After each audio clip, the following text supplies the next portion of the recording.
Hello students, today we'll discuss about the mechanism of RNA splicing. See, in the previous class I have discussed all the different types of post-transcriptional modifications of RNAs, that is the hnRNAs or heterogeneous nuclear RNAs or primitive mRNAs, and today we'll discuss in a very details about the mechanism of RNA splicing, that is the third process of post-transcriptional modification. See, RNA splicing means what? What is splicing? Splicing, see, I have also told you that the cistrons are protein coding genes which contain the coding sequences, that is exons, and non-coding sequences, that are introns, repeatedly. Alternatively, the exons and introns are present in the cistron, which are also transcribed into the mRNA. So these mRNAs, which are 5' capped, then poly A tail is added in the 3', then the introns are removed, they are processed finally to become the mature mRNA, and they are transported from the nucleus to the cytoplasm.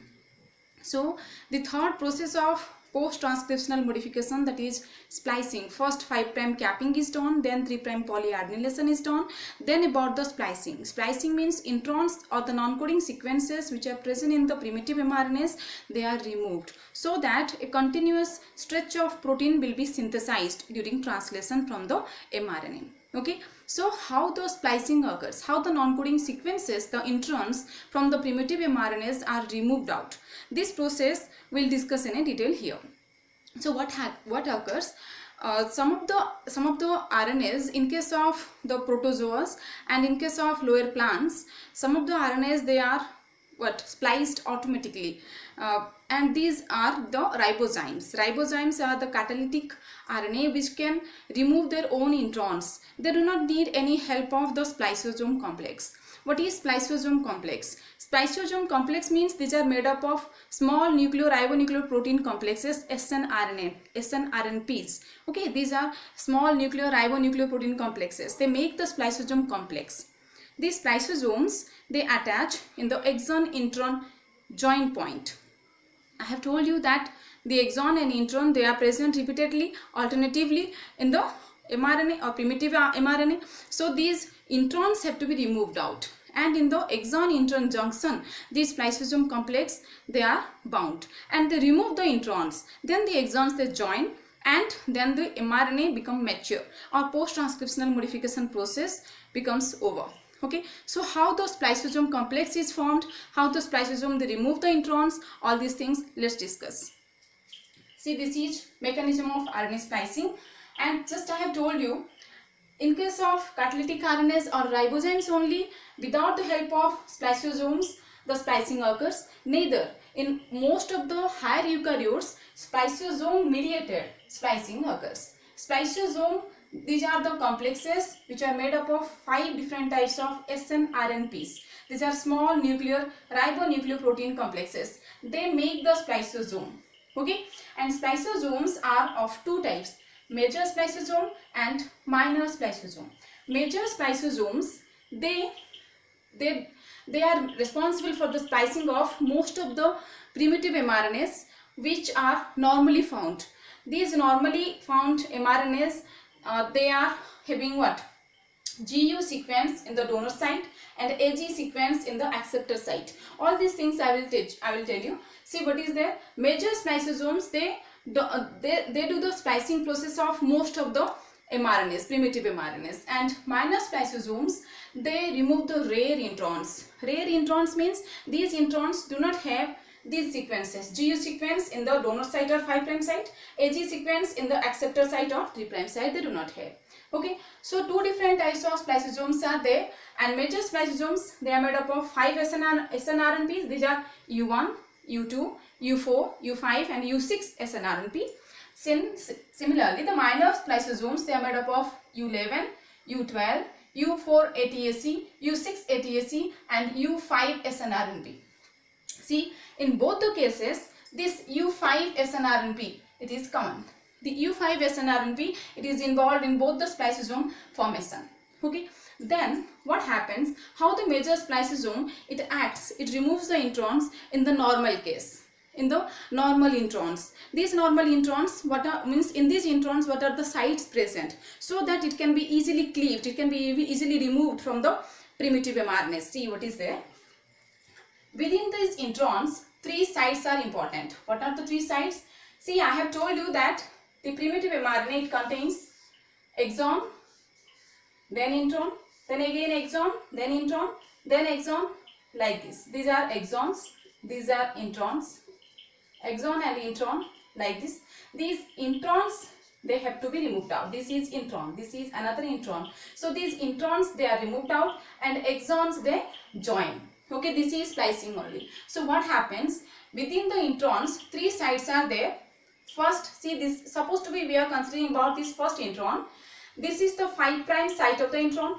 Here the intron starts, and this is the 3' site of the intron, this intron, so that it ends here. Okay, so what happens? Within the intron, 3 sites are there. A donor site. Donor site is present in the 5' end of the intron, means this one, this junction. 5' end of the intron is called the donor site. Then a branch site or branch point is there, and an acceptor site is there towards the 3' end of the intron. See what happens. This is the very clear diagram of exon and intron I have drawn here. See, this is one exon and this is another exon. In between these 2 exons, this is the intron. This hole is the intron. Okay, and this is a normal intron which have this donor site. This is 5' donor site, which is having a GU sequence, which is almost present in almost introns. Okay, GU is present in the donor 5' site, and AG, it is the 3' acceptor site which contains AG. Okay, and this is the branch point, the second one. See, branch point or branch site towards the 3' end of the intron, the branch point or branch site is present. This contains the adenine residue mostly. And in between the branch point and acceptor site, there occurs a polypyrimidinic tract. Polypyrimidinic tract means what? It contains only pyrimidine residues. In case of mRNA, what are the pyrimidines? Except thymine, it contains what? Cytosine and uracil. So repeatedly cytosine and uracil residues are present in the polypyrimidinic tract. Okay. Mostly, what is the role of this branch point? It is very essential. The branch point only induces the nucleophilic attack on the 5' of the intron, 5' donor site of the intron, and it cleaves the junction here. See what happens. Exon's last nucleotide and intron's first nucleotide, these are linked here in the donor site. This 3', 5' phosphodiester link, here it is broken down by the nucleophilic attack of this adenine residue which is present in the branch point first. Okay, so this A and this 5' donor site, this should have to be close, this would be very close to each other, so that it can cause a nucleophilic attack here. Okay, and this closeness, it is brought by the involvement of spliceosome complex or the snRNPs. See, just I have told you 5 different types of snRNPs, they make the major spliceosome complex. Okay, so how this intron it is folded, and how the branch point it forms a nucleophilic attack on the 5' donor site. Then another nucleophilic attack occurs on the 3' acceptor site, so that the intron is removed out and the exon is joined. Okay, so let's discuss in a detail here. See what is there. This is the exon and this is the exon 2, exon 1 and exon 2. In between exon 1 and 2, this is the intron. Just I have told you, this is the GU donor site and this is the AG acceptor site. Here is the GU is the 5' donor and AG is the 3' acceptor site of the intron. Okay, what happens first? The E1 and E2, these 2 snRNPs, they are first brought. This E1, it attaches in the 5' donor site of the intron, 5' donor site of the intron. First E1 attaches here. Then this U2, it attaches on the branch point. Branch point is the A or adenine residue. Here it attaches. Okay. Then what happens? This adenine residues, it is also linked to the next nucleotide, this adenine, by 3', 5' phosphodiester linkage, but its 2' OH hydroxyl group, it is free.